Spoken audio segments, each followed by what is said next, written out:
আমাৰ লিঅ'পাৰ্ছ ক্লাবতে প্ৰথম পবিত্ৰনাথে এডমিশ্যন লৈ পেলাই কিছুদিন কৰিছিলে এটা দীঘলীয়া সময় ইয়াত থাকিয়েই ডিব্ৰুগড় ইউনিভাৰ্চিটি বডি বিল্ডিঙতো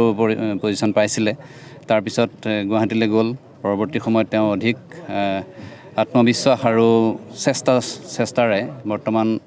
এইটো অৱস্থাত উপনীত হৈছে এতিয়া আমি ভাবিছোঁ যে আন্তঃৰাষ্ট্ৰীয়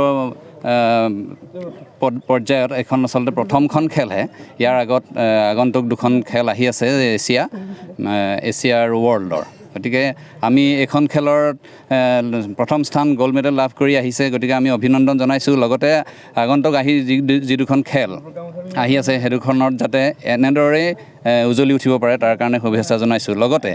আমি মন কৰি আছোঁ যে আমি সততে তেওঁৰ লগত যোগাযোগ ৰাখি এটা কথাই গম পাইছোঁ যে এজন বডি বিল্ডাৰক এখন খেলৰ কাৰণে প্ৰস্তুত কৰিবলৈ যাওঁতে যথেষ্ট আৰ্থিক অৰ্থৰ প্ৰয়োজন হয় প্ৰতিদিনে তেওঁ খোৱাৰ মানে খাদ্যৰ বাবে বহুতখিনি পইচা দৰকাৰ হয় গতিকে এই ক্ষেত্ৰত চৰকাৰে তেওঁক আগন্তুক দুখন খেলৰ কাৰণে যদি অকণমান আৰ্থিক সাহায্য আগবঢ়ায় অকণ মোটা অংকৰ এটা পৰিমাণ তেওঁক যদি দি পেলাই সাহায্য আগবঢ়ায় আগন্তুক খেল দুখনত তেওঁ ভাল প্ৰদৰ্শন কৰাৰ ক্ষেত্ৰত সুবিধা হ'ব মোৰ অনুৰোধ চৰকাৰলৈ এইটোৱে থাকিলে